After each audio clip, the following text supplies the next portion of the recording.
bus go round and round, round and round, round and round. The wheels on the bus go round and round all day long. So, what have you told work? The truth. That my lazy arsewipe of a nanny's called in sick. Again. Maybe she really is. No, she's bricking it because Ben took the girls to the dentist and Frankie's got to have a filling. Wait, what? Ben took them to the dentist? Yeah. What, because Laura was off sick again? No, because he always does. Dentist, haircut, swimming, all Ben's doing. And, like, taking them to parties. I'll be buggered if I'm going to be the default parent for everything. And he does ballet. Ballet? Excuse me, ladies. Can we keep the chatting till after the class? It sets the right example for the children. Now, shall we wind those bobbins up?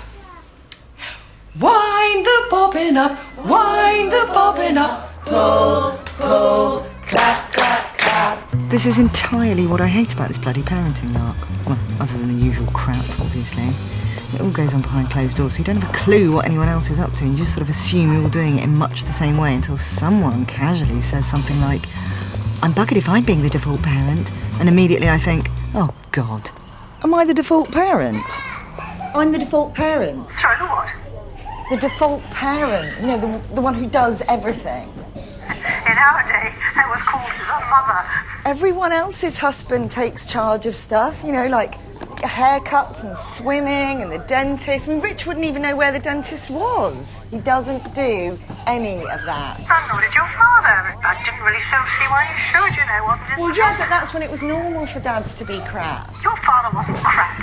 He was very good, he just kept his distance. Not like these newfangled fathers who seem to be falling over themselves to be best friends with their children. God, big mistake that. Yeah, well, I'm not going to be the default. Rich! Emily's crying. No, I'm not going to be the default parent any longer. I'm going to... Rich! I'm going to... I mean, it's just not fair. It can't go on. Rich! I'm going to call you back.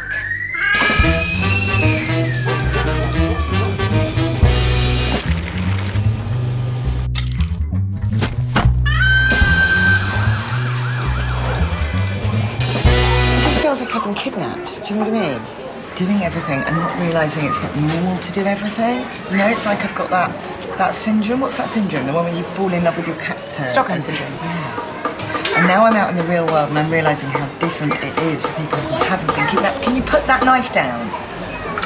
And it's the headspace thing I resent the most, you know. I mean, I could probably be having quite wise thoughts if it wasn't for the fact... Emily, don't eat the salt! You know, if it wasn't for all the constant clutter and crap in my head, you know, Ollie needs a packed lunch for Tuesday. Where's the lost library book? Have we run out of nappies?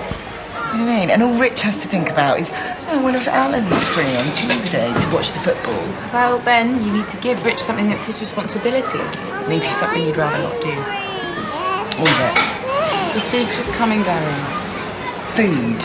Kids fucking food. Sorry, shit, but bloody hell. It's the bane of my life. I swear, I spend my whole time thinking about it. And as soon as I made them lunch, then I'm thinking, what can I give them for supper? Well, that's it then. Rich can do their food at the weekends.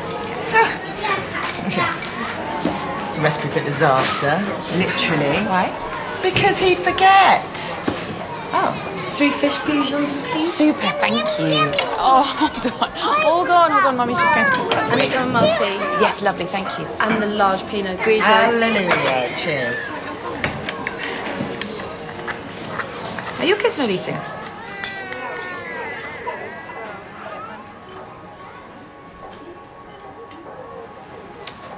Yes, they are.